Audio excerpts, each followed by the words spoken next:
Hi, and welcome to another episode of Bicycle Stories. Today, we are joined by Silas Mugo, Uncle Si, Gramps, all of the above. Somebody we know very well in the coaching space, as well as he's an athlete, a social athlete in his own right. And we'll get to know more about him. And I'm with Kahaki, as always. Hi, everybody. Yes. Welcome to Bicycle Stories. Yes. So I think we'll just get straight into it. Silas, karibu sana. Asante sana. Yeah. Glad to be here. And we're happy to have you. And today we will know the deep stories about Silas, who Silas is. And that's where we want to start. Okay. Just give us a bit background about yourself. Because us, we just know that you train and you run. Yeah. So I'm sure there's more to Silas. Actually, Kahaki, weren't we so surprised when we saw him in a shirt? I know. Today I was just like, oh, you mean this is how you look outside of coaching? This is how outside of Jaffrey's. So not in training kit, but the sneakers are still there. the You can sneakers, actually yes, at below least. the table. Yeah. So that's still happening. Yeah. Actually, how I introduce myself nowadays is I call myself an explorer of life. Oh, wow. Okay. This came about, there's a conversation I was having with somebody and we're just trying to describe who I was. Yeah. And we just summed it up that I'd call myself an explorer of life because if I look at the sum total of all the stuff that I've done, it's basically I've been very exploratory. There's so many things, whichever direction a path takes me, I usually just follow it and then just see where that leads me. So if I was to describe myself in one sentence, that's what it would be. I'm a senior citizen, as you mentioned. What does senior mean? Senior citizen is that I've lived for 5 decades plus. Okay. Wow. So early 50s, 53 to be exact. Had a lifetime of adventure, I'd actually say. So normal upbringing, 4 out of a family of 4. I'm a last born, so just expect last born shenanigans here. Grew up in a small town called Tipa, somewhere deep in the pineapple fields, just a normal life. Right. Basically just fun, adventure, all the things that young people do way back in the day. Right. I do have a family. I always say it's a family of adults because it's my wife and 2 adults. Wow. So my son is 35, my daughter's 25, or is it 36 and 26? Wow. I know they'll have me for that. I just know it's 10 Within years that. between them. So yes, that's why I also say I'm a pensioner because we are senior citizens and almost retired. Right. Really, Silas? In terms of like other things that I do, you just pointed that out. When I'm not in PE kit, I'm a trained designer, so a graphic designer, graduated as a graphic designer. I run a company called Brand Communications. So we've been in the brand visibility business for the past 26 years. Okay. So that's something that's my day to day. Your day job. Yes, that's my day job. I do have a day job, believe it or not. That one is just hard to believe. Surprise. Surprise. Yeah, so this is like my latter day conversion, Okay. the fitness space. Really? And it actually has come about in terms like I do have an outfit that I run with 2 of my friends. It's called Tipa Fitness. Yeah. So that's just something that's a side hustle, but it seems to be almost like taking over as the main hustle. Because I find a lot more excitement and challenge in that space currently. Yeah. A lot of people are talking about things like pivoting these days and the work. So Yeah. I think maybe that might be my pivot. No idea. Yeah. And once again, as I just say, I walk down whatever road, wherever the paths take me. Yeah. That's where I'm at. Okay. Yeah. So how did you get into the whole, what made you get into the whole fitness space? Because I know you as a coach. Like if you want to have a running coach, call Silas. So how did that come about? Oh, interesting story. In fact, I could tell it, or rather I've told it so many times. It all started off on was it a soccer field in Brayside. Uh-huh. Okay. I remember it to this day. So one of my partners, my current partners at Tipa, always used to now encourage me, or rather like nudge me into getting into fitness. So Okay. my fitness journey actually just started very, very, very late in life, post 40 years old. Wow. So, you're just getting along in life, and then you hit the 40 mark, you have your big 40th birthday, and you just look at yourself and you're definitely out of shape. Wow. You're just like, you can't recognize this. You're at 40. There's Yeah. no way you look like the guy you were at when you're like 20. Yeah. So, of course, then all these challenges come, and then you're telling guys, nah. In fact, my challenge was I told guys I'll have a 6-pack by December of that year. So my birthday comes around mid-year. So I Mid-year. told them 6 months, I'll have a 6-pack. Yeah. Okay. Mhm. Let's just put it this way. 6 months later, I was bigger, heavier. You just had your one pack was The one pack just was got well compacting. So she'd nudge me and nudge me and nudge me, get active, get fit, Yeah. just keep moving. So finally one day I decided to just show up. So the friend, again, the third part of the tripartite in Tipa was my trainer at the time. So he was running boot camps. And so I walk into this field on a Saturday morning. Of course, I'm out of condition, 20 years of inactivity. Everything shows, and I think I'd even had a late night. And I hope there'll be an Silas, edit on that. You do late nights. I didn't know that. So first late night. This is going on the group. And I show up, and it's boot camp day 1, and let's just say it was a near-death experience. I mean, literally, you can't do half the stuff that's there. Yeah. But the challenge was that everybody I found on the field were up to it. And of course, they're of the fair agenda. So they're out there, they're active, and I'm just like, And I you're can't get challenged. beat. Yeah. Like, how is this? How is this Male happening? ego. I Yeah. am not going to get beat. Yes. So I gave it my all, and it just showed. Okay. Literally, I was beat. I was done by the end of that session. But I think in between, it also like ignited some sort of spark. Right. You try something, it's uncomfortable. Yeah. You're just like, okay, in fact, I felt like throwing up so many things, so many negatives. Yeah, because you're not fit. You're You not haven't done ready it. for Yeah. it. Yeah. But underneath that, it's almost like some sort of a spark, and I was like, okay, this could be something. Yeah. So the challenge then thereafter just became, will I show up the next weekend? So that was, in fact, my friend Marika, he was just like, okay, are you sure you're going to show up? Challenge. Yeah. I'm showing up. Yeah. So it just became a thing of now just showing up weekend after weekend after Wow. weekend. And then there's a whole story about where now that progressed into. I'm sure we'll probably get into Yeah. it. But that was my initiation into, let's call it a fitness lifestyle, or an active lifestyle, so to speak. Yeah. Oh. Mm-hmm. Wow. Okay. I know. I can't imagine you not being fit. Let me put that way. Since I've only found Silas in his fit status, exactly. So he's only supposed to be a fit guy and cannot have been out of shape or ever. That's I wish you had asked me to come with photos. I was 89 kilos, I think. No. At my best. No way. And there are photos to show it. That is where I. So you look like two different people? I've lost a person. Wow. Yeah. Oh, wow. That's encouraging. So that was like about 13 years ago then? Okay. Yes, that was about 2012. Okay. Yeah. Okay. So from then you just started on the journey of taking care of yourself, fitness. Yeah. So how it evolved was, again, it all boils down to it. So that was my turning point. And I keep on talking about this whole Tipa thing was my turning point. So these two friends of mine, part of the three-legged stool, one Maggie and Marika. We started doing the boot camps. The boot camps became something nice that we could actually look forward to every single weekend. Mm-hmm.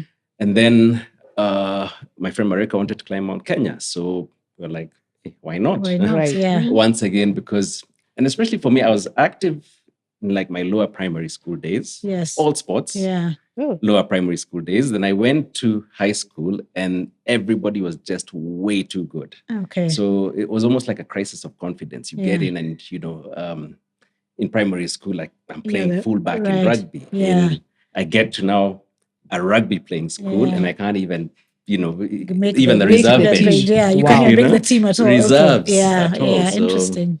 it actually gives you some sort of like a crisis, and you just feel, okay, this is not for me. So I Yeah. actually chose a different path in Okay. my high school years, and that became a non-active path. Okay. So that goes and it continues on, and you go into college and everything. So you're just totally inactive. Yeah. So shortly after that, I never took part in things like, when guys used to go for mountain climbing, all that stuff, I never did it. Yeah. So I was just like, hey, adventure, Mount Kenya. Let's do it. Yes. Why Seems not? like something we can do. Yeah.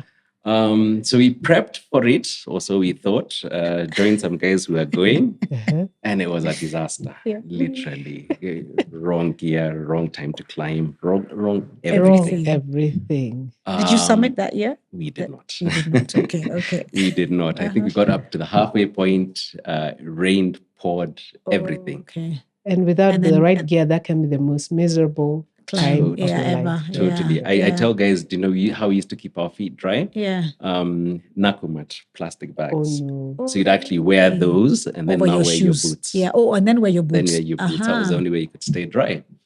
And you're using like now the Bata, I think the brand was called Windbrenner. That's what you're trying to climb with. And disaster. Yeah. Okay. So, but it opened up something. So everything for me that happens, it's a negative, but for me, it just keeps on opening another up door. other And I'm just doors. like, Yeah. I could get back to Opportunity. this. Yeah. Yeah. Opportunity. So we didn't summit. Mhm. I got very determined to go back. So next year in March, I just found 3-4 guys who were actually going to climb. Yeah. Jumped into their bandwagon. It was still just as difficult. But it was almost like my Damascus moment. I mean, the day I summited, I was like, wow. Really? I mean, I always try to tell guys I had a moment. Really. Wow. So that opened something in me that I was like, oh, I love the outdoors. Okay, I've always loved the outdoors. Yeah. But getting up on the mountain and summiting after a very difficult hike, I mean, it snowed, rained, everything that you could probably imagine, but we were better prepared. Yeah. When we got there, and I was just like, this is something. This is something. Interesting. And I call it almost a spiritual moment. Yeah. Because since then, I think I actually used to climb on an annual basis. So for me, it's like actually a spiritual journey every year. Yeah. And you do Mount Kenya I do Mount specifically. Kenya. Okay. Okay. So that's happened. I think it's only last year I didn't go. Okay. Year on year, Yeah. I've been up in that mountain, just me and a guide, me and people, all sorts of configurations. I've carried my own gear. So for me, it's just a place where I just explore many different aspects and facets of what does a mountain look like. It's a little bit of me time. It's a little bit of me and other people time. Yeah. But it opened up something. Okay. So my journey has been pretty organic. Okay. So from the initial boot camps, we then got into the mountain climbing. And then thereafter, the same 2 people, hey, why don't we start running? Bad experience. Okay. When were these decisions being made? Yeah. You know, Like, where were you exactly? Where were you when The discussion of, let's decisions climb a mountain. back and they are made, and we question our sanity the next day. But anyway, back to you. Let's just say there's nothing to influence those decisions. Okay. Okay.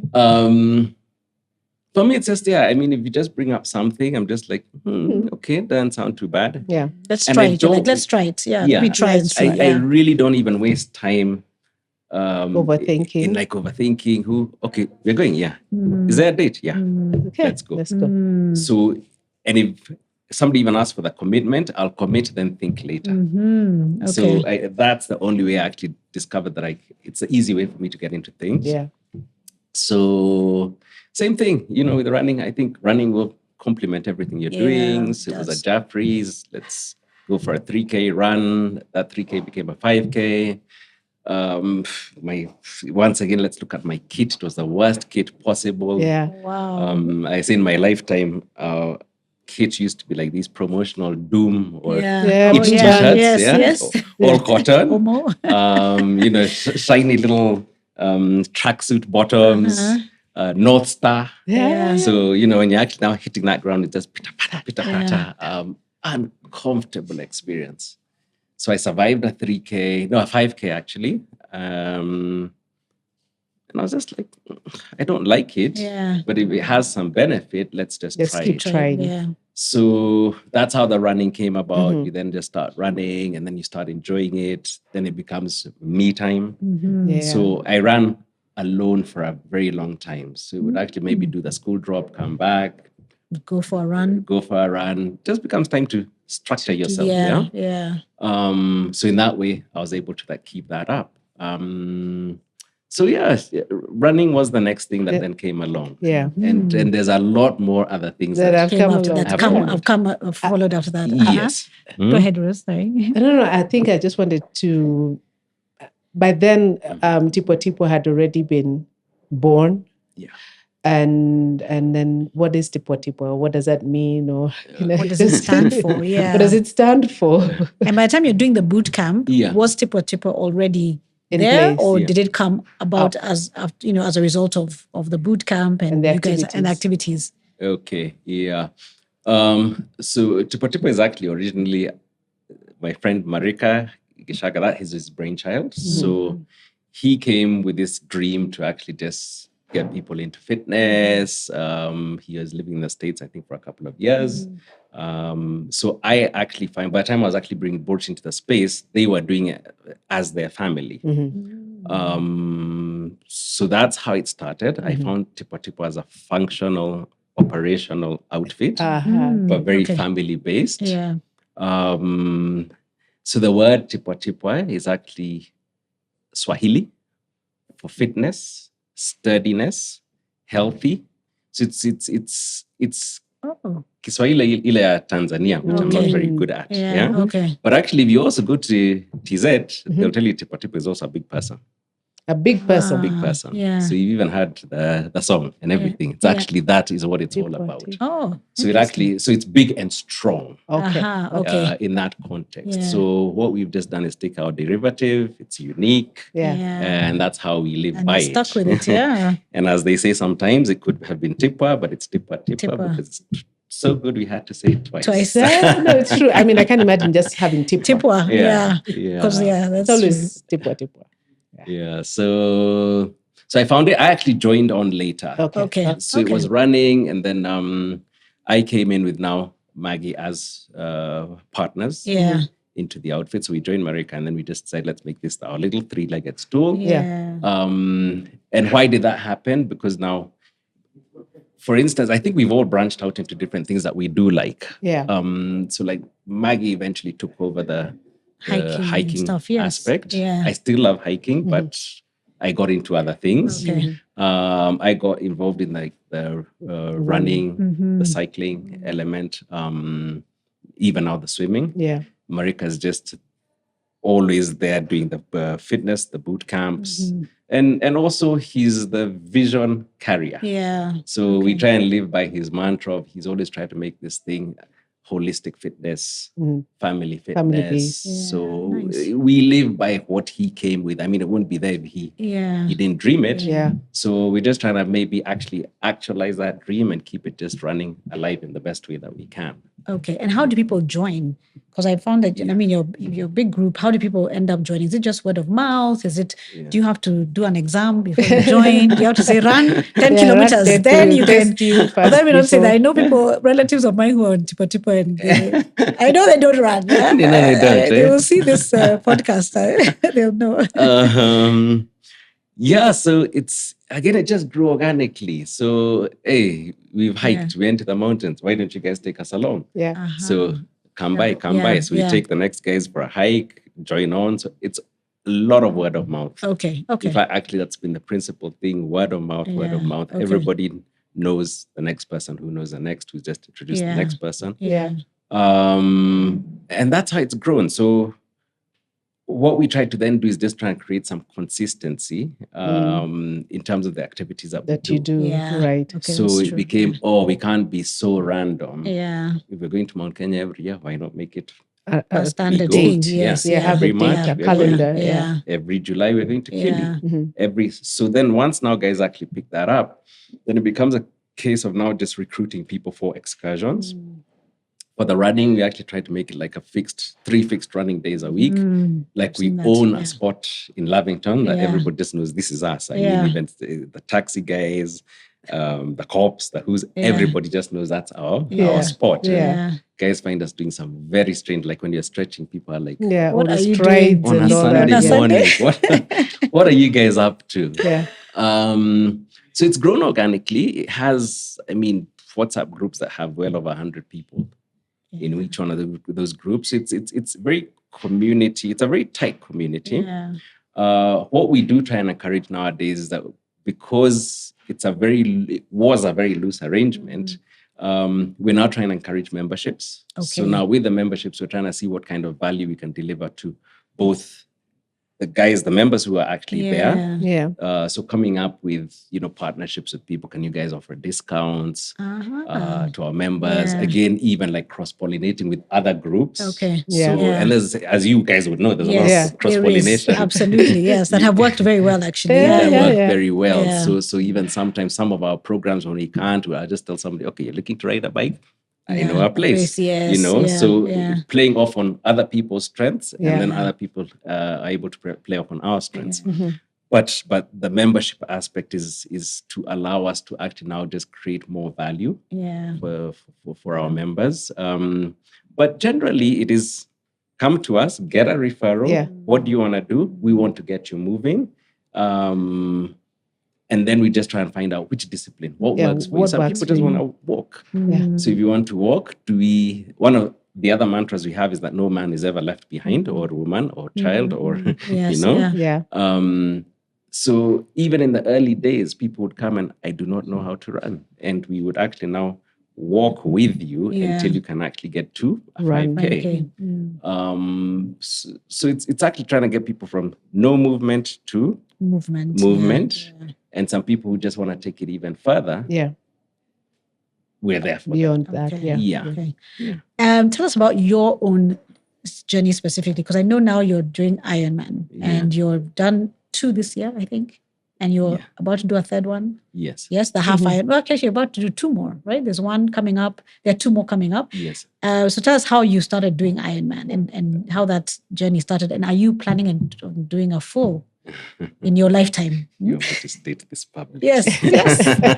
Commit. Want to put commit, it on commit. record. Put it on Commit. record. Yes. Yeah. Running my mouth. Yes. Maybe that's what I was good at. But we've so far established that you first, you throw it out there and then you figure it out. Yes, So, exactly. So just say it, Yeah, and then just say now it. the rest will come. Yeah.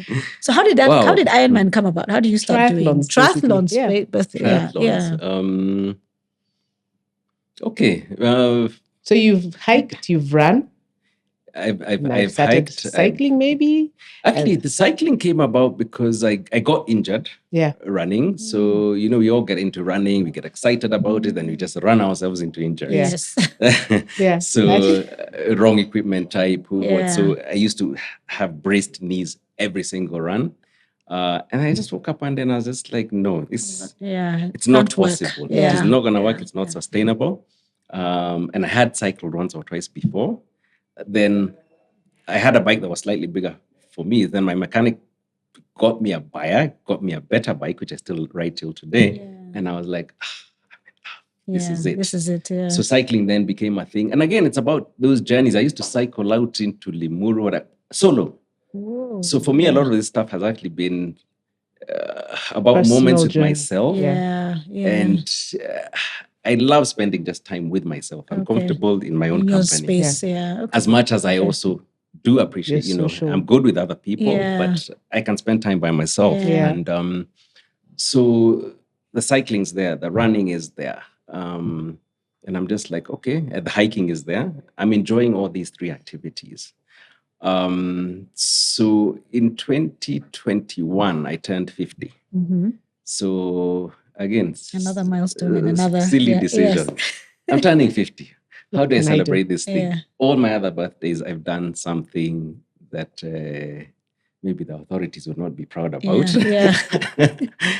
So this time I just said, I'm enjoying this space. So I chose to run to my place of birth a town called Tipa, and cycle back. Okay. So distance of 50 kilometers out and 50 kilometers back. So I just planned and I just said, this is a thing. And I think even at that time I was now running marathons as well. Yeah. So it was in between that whole time of, actually I had come back to running. Okay. Because after taking the sabbatical, did the cycling, then came back. And then I was just like, this is working. Both of them are working. So morning of July 1st, 2021, by myself, rider behind me, set off on my journey, ran, got home. My parents looked at me, you are nuts. Yes. You've come how? You've come how? Really? What have you come to do? Yeah. I just asked my mom, have you cooked? Yes. That's all I just need to eat because I need to ride back. And I need to ride back. Yeah. So that happened. And then, I told them I need to ride back. They're like, are you serious? Yeah. Got onto my bike and rode back. So for me, I was like, I'm doing two disciplines. Triathlon is only one more. Yeah. And unfortunately, it's one of my worst. I can swim. I won't drown. Or at that time, I wouldn't have drowned. But at the same time, I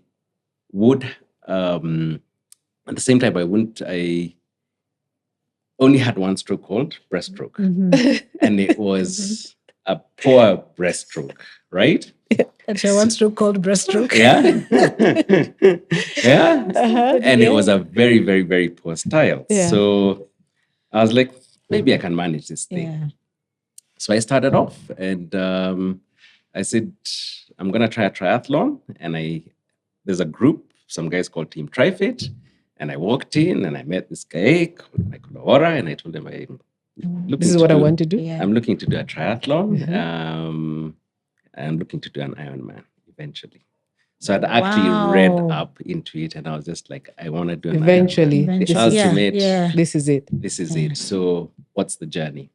So long story short, I joined the team. I started training for triathlons. I started off with a sprint triathlon, survived it. It was just comedy of errors. I mean, literally, you just have to go up and down in a pool. We're supposed to count our lengths. I didn't know how many lengths I'd swum. So it was almost a disaster, but came out of it. And then stage by stage, actually within 1 year, I think I'd actually done like 3 sprints. No, two sprints. Yeah. And then Rwanda comes up. So Ironman come to Rwanda in that same year, and they're doing a 70.3. And I'm like, I can do that. Wow. So, and had you strengthened, because you're saying the swim was your weakest, had you now started building strength on that, or you just were surviving with your breaststroke? How was that going? Breaststroke. Completely. What? Totally breaststroke. So I told myself that's what's going to get me out of the water. Yeah. And it was just, the cutoff times, as you're well aware. Yeah. So I just had to get my breaststroke fast enough to get out of the water. Because then the other two you can make up. You can make up. In fact, I'm happier on the other two. Yeah. So for me, my mantra is I need to get out of the water to get to even me. Swimming in the triathlon is my worst. I just pray. I'm just like, Lord, just get me through. Yeah, I don't like the swimming either. And your bike's waiting for you. Yes, so if exactly. your bike gives you happiness and joy, lots of joy. Just like, it's okay. I'll make up. Yeah. I'll make up for the other two. Yeah. Yeah. So I did my first 70.3 again in my first year of triathlon. And I was just like, whoa, it really whooped my ass. But it was a lovely event. I mean, I was just like, this is stuff that I want to do. And then you chose Rwanda, which have hills everywhere. Like you turn everywhere. Like it was the closest. Yeah, and then it's hills on the bike ride and hills on the run. Like there's no... Yes. Yeah. So you're really attacking hills, and it's a lot of like repetitions and everything. So even mentally, it's pretty challenging. Okay. So it was a pretty interesting event, but it opened up this whole thing of fine. This thing is doable. Possible. Yeah, I mean, you did it anyway. You did it, yeah. And we're finished, and I've come out alive. Okay, it didn't look very nice at the end of the whole thing. I mean, feet, No, if you look nice, it wasn't challenging. Yeah, but you survive it. Yeah. Again, just fast forward. I then just ended up. Actually, in fact, the beauty of it all is I got a podium position in my age group. I remember that. Yes. So they actually categorize guys age groupers. Yes. So my age group, I was like third. I was like, hey, okay, this works. Oh my God. And that just boosts your confidence, right? So much. Yeah. And then we got qualified for the World Championships in Finland the next year. So, I mean, it just became a huge thing. And we're like, wow, okay, this thing could go places, you know? Eventually, we didn't end up going because we couldn't get our visas. So that put a dampener on all our plans. So we had to now just rethink what do we want to do. So from there, we asked the organizers, why don't you guys give us 2 or 3 events in Africa? Because we know Africa, we don't need visas. So they gave us 2 events in South Africa, one of which I did Durban earlier this year. I'm doing the second one in November. And then went back to Rwanda, just, a return to where it all started. So it's actually now taking it on another level. It's now the whole journey through Africa. Hopefully, I want to do all the triathlons in Africa. And then maybe after that, then venture out elsewhere or wherever the next path takes me. So I mean, that's been an exciting space. I will now declare that yes. My target is a full Ironman. Wow. Yeah, so I'll say it's 3.8 kilometers swim, right? 180K ride, and 42. A full marathon. So hopefully in the next 2 years, you should be ready for it. Okay. Yeah. I don't want to ask how do you even prepare for that. I mean that's another whole podcast, another whole conversation. It starts now. Yeah, I guess it mentally. Does. Yeah, because he's already gearing up. He's already a lot of committed. these things is in the mind. Because by 180 kilometers of cycling, you're not riding; it's your mind that is pushing you forward, and then you still have to get onto your feet and run a full marathon. Yeah. Is it staged, by the way, or it's full day? As in, is it over a couple of days, or it's nope? And there's a cutoff usually. One on top of the other. So I think the cutoff should be 17 or 18 hours. So it goes into the night. Goes into the night. Yeah. So you start off maybe 7, 8 in the morning. Yeah. You come in when it's nice and dark. Okay. Wow. Yeah. Okay. Yeah. So I'm trying to pick a course and trying to wrap around my head about how that. Are there many that happen around the world, the full Ironman, or are they specific, just standard specific ones like the Abbott marathons? Are these specific full Ironmans that happen? So quite a couple. Obviously, there's biases. You'll find plenty in Europe, in the States. Maybe a couple in Asia. So in Africa, it's only one. And that's in Port Elizabeth, and it's a very tough one. Okay. I'll put it out there. It's one of my considerations. Okay. I was gonna say that should not be your consideration. If it's tough, you say no. Let's look for another one. Only because it has some of those sureties that you can get there.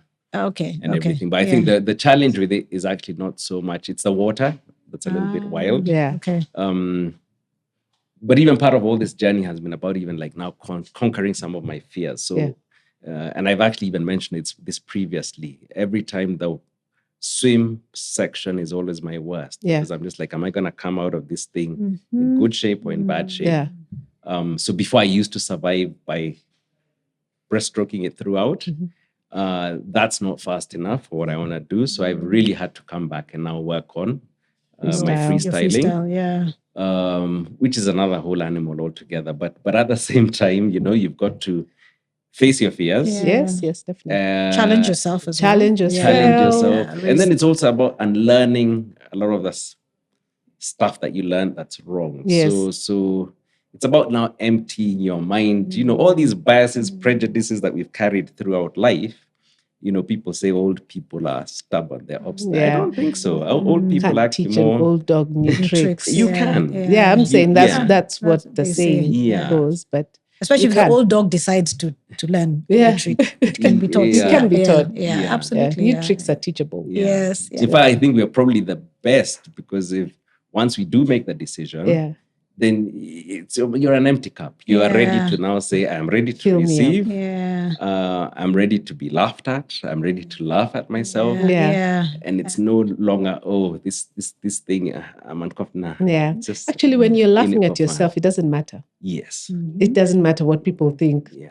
You're okay, you're comfortable in your space. So absolutely. I'm sure you guys, well, I know you guys, you love having fun. Yeah. And I think that's one of the things that people don't look at fitness like it's fun. Yeah.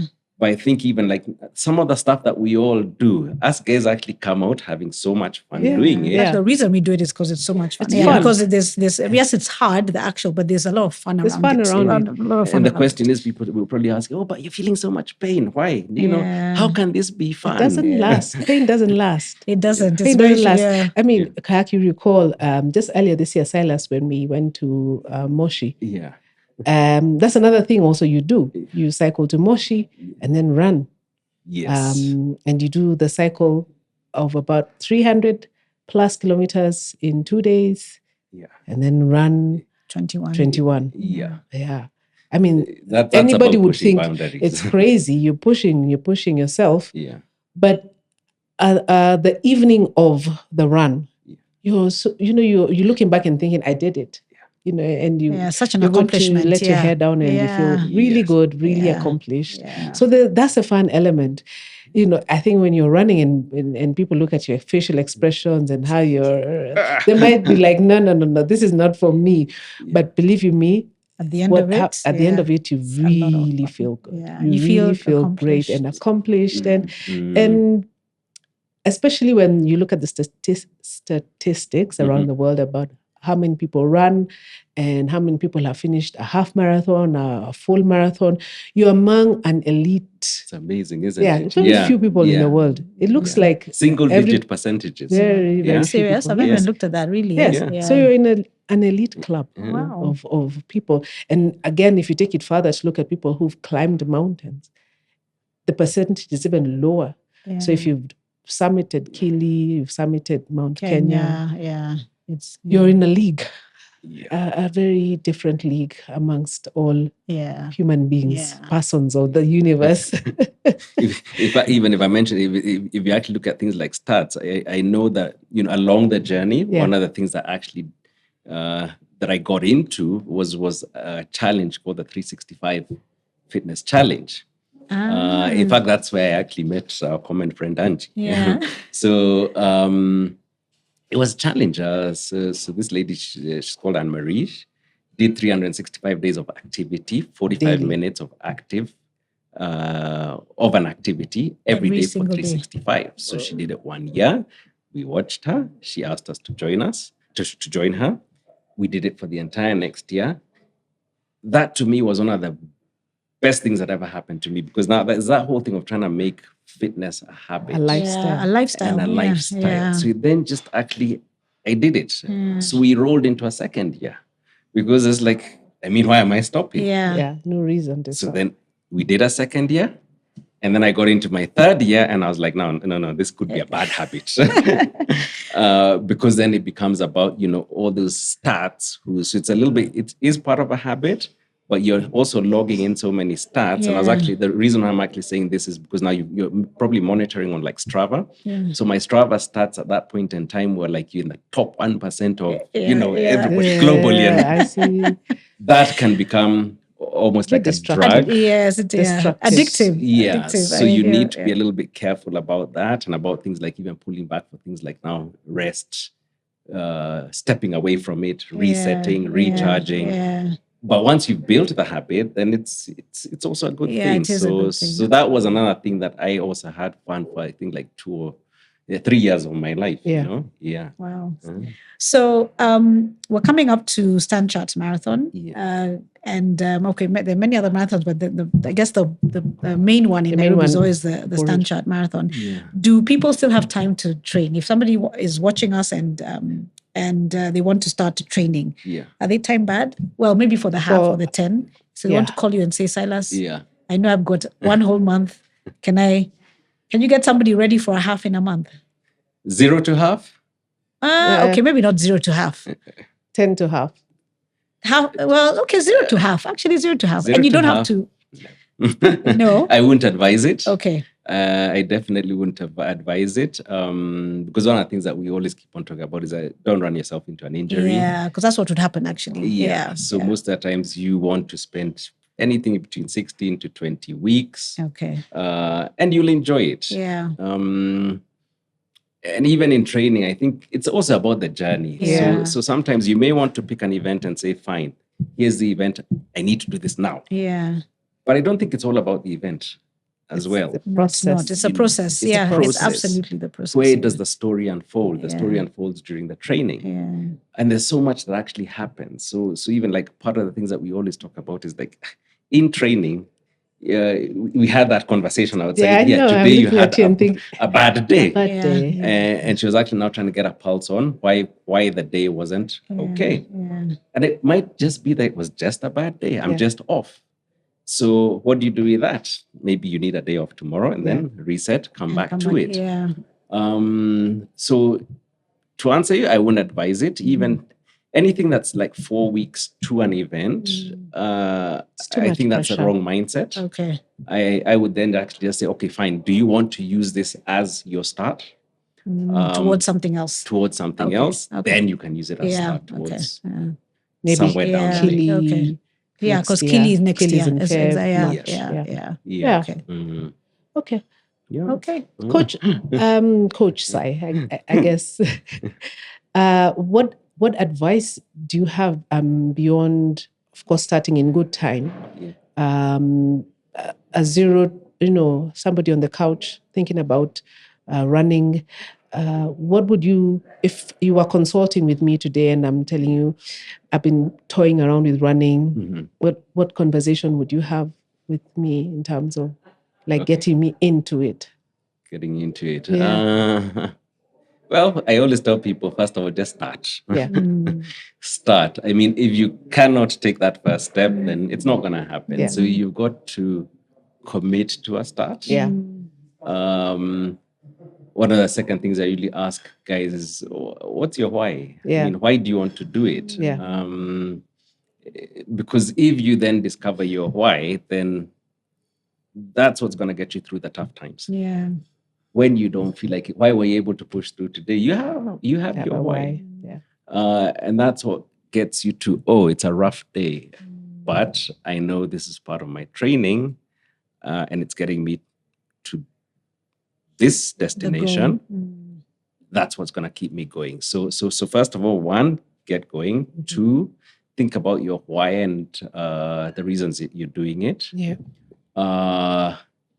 Three is that you're going to have to get very, very, very disciplined. Our goat says it. Yeah, he has that saying. Yes. The thing about only the disciplined in life are free. Yeah. True. That is. Because That's if you're true. not disciplined, then he says you're a slave to your passions and moods. I think something like that. But it's so powerful. I mean, it's simple, but it's so powerful because if you cannot get up, it's raining, But you're still supposed to throw in a workout, you don't do it, and it rains tomorrow, and it rains the day after, and it rains on the fourth day. You lose the momentum. Yeah. So discipline is huge. It's a huge thing. You've got to be able to get up and push yourself. So I'd actually then tell you, let's walk into the discipline, the consistency, getting your The why all sorted out, and lacing up and getting out. and getting out. Okay. Yeah. Nice. Okay. You've heard it here from Silas. Silas, thank you so much for coming and for joining us on Bicycle Stories. I know you had reservations about it, but it wasn't. You see, it was. We're harmless. We're harmless. You are actually. We are. Yeah. But really, it's really nice to hear your story. Honestly, so Rose and I, as she said, have coach Silas has coached us, and he's a fantastic coach. So if you're looking for a coach and you're looking to join a group of runners, cyclists, triathletes, please reach out. We'll have his details or the details of Tipa on our YouTube channel. So thank you once again for listening, and we'll see you next time on Bicycle Stories. Yes. Thanks for having me. You're welcome. That was fun. That was fun. Thank you.